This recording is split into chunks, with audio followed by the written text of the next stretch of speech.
ego scendere. This video is just for entertainment. Ego Ascendier does not give any science-based training advice. We only express our opinions about fitness. This episode, a workout with comments.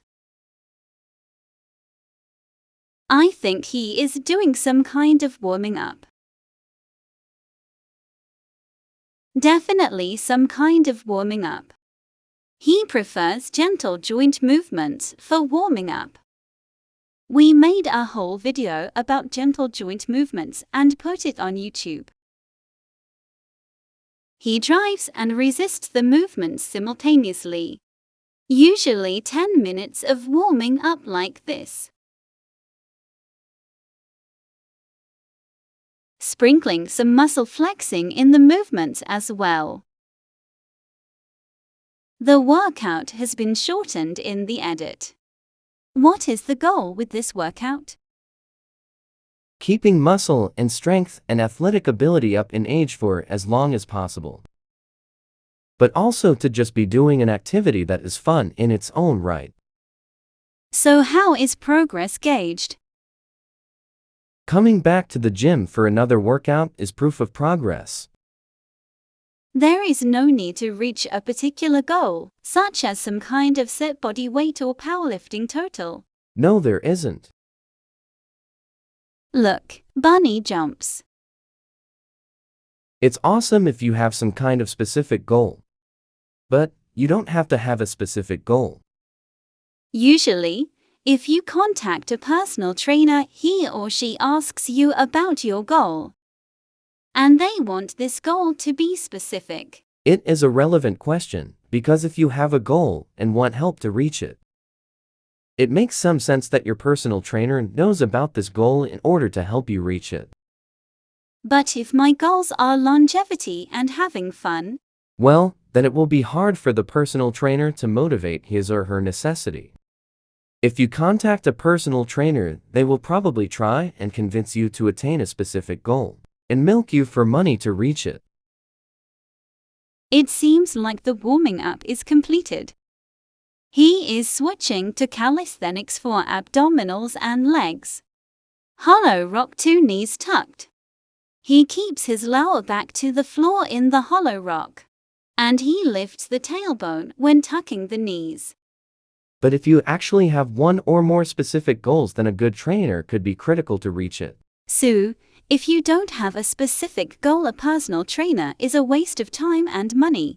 Not necessarily. If the personal trainer knows and respects your goal and knows how to help you fulfill it, it might be worth the money.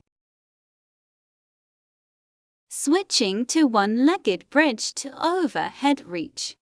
He is driving the movement by pressing the foot on the floor hard to the floor. How many repetitions does he do? I counted it to 20. Is that optimum? No, it's just a number. Shifting split squat jumps for 30 repetitions. That's a new number. I know, Sherlock. Sit-ups. He uses an equal amount of tension in the abdominals and the hip flexors. Calf raises. Be careful with calf raises. The crippling muscle soreness you can get in your calves. Fun for the whole family when they watch you crawl to the toilet for some days. He sets the timer for 5 minutes of groundwork. Doesn't look that challenging. Have you tried it? No, but I have a good imagination. I bet you have. Will it build a Mr. Olympia physique? I don't know, probably not when you passed 50. Could he build a Mr. Olympia physique through some other exercises? I don't know. I thought his goals were longevity and fun. What does full body training mean really? Of course, every part of the body should be trained. Otherwise, it won't count as full body training. But that can be elaborated on. Time completed for the groundwork. 3 sets of overhead presses. First set 8 presses. Some coaches divide training in movement modalities, such as presses, pulls, hip hinges, squats, and diagonal work. You could argue that a full body workout should include all movement modalities. Do you need to go heavy in all movement modalities?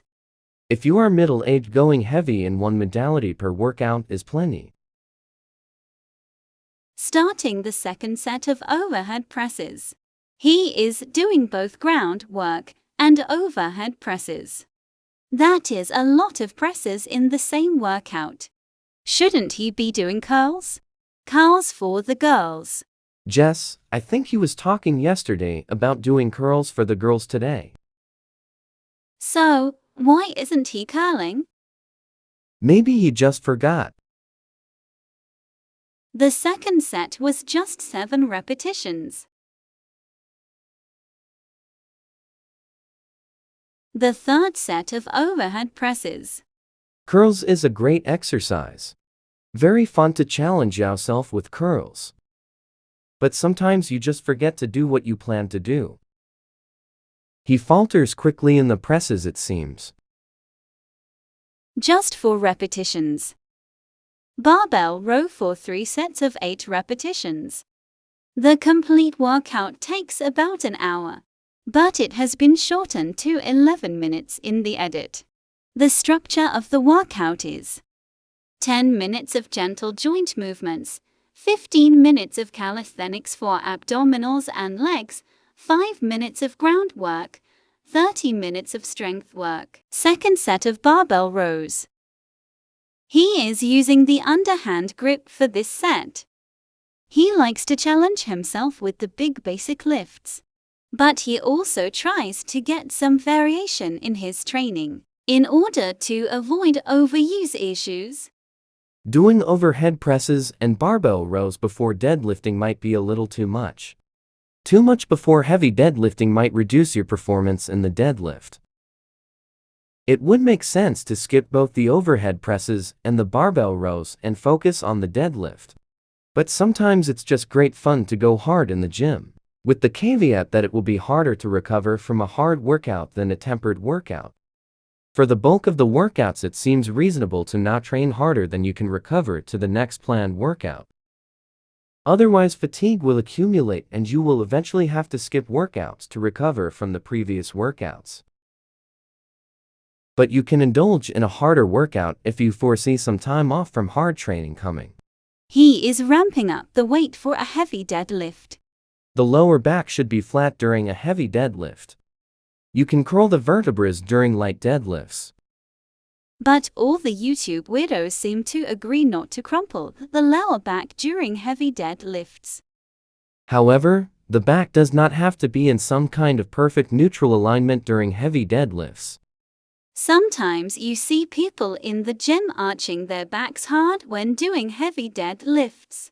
There is nothing wrong with having the back arched, but you should not be focusing on arching your back. Why is that? Focus instead on bracing your abdominal muscles hard and push the floor away with your feet. That way compressive and shear forces will be transmitted through your abdominals. Also, tensile forces transmitted through the muscles in the back will be decreased, and you will be able to lift more load. If you focus on arching your back and forget to brace, then the compressive and shear forces will not be transmitted via the abdominals. The only thing that can transmit the compressive and shear forces will then be your spine. Though the back is in perfect arching alignment, it may suffer what in mechanics is known as Euler buckling, a catastrophic event, possibly resulting in a hernia. Take-home message then, focus on bracing and pushing, not arching and pulling. If your spine is unloaded, which is the case, when you brace hard it doesn't have to be in perfect form because it is unloaded anyway. If your spine is under load, which is the case if you don't brace, having it in perfect alignment will not help much. Euler buckling still occurs. A lifting belt helps with the bracing, right?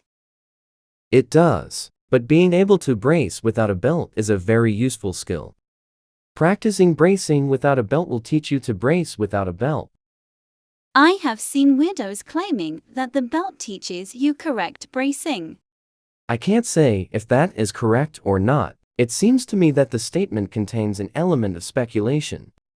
If you experience lower back pain after deadlifting, it just might be due to improper bracing.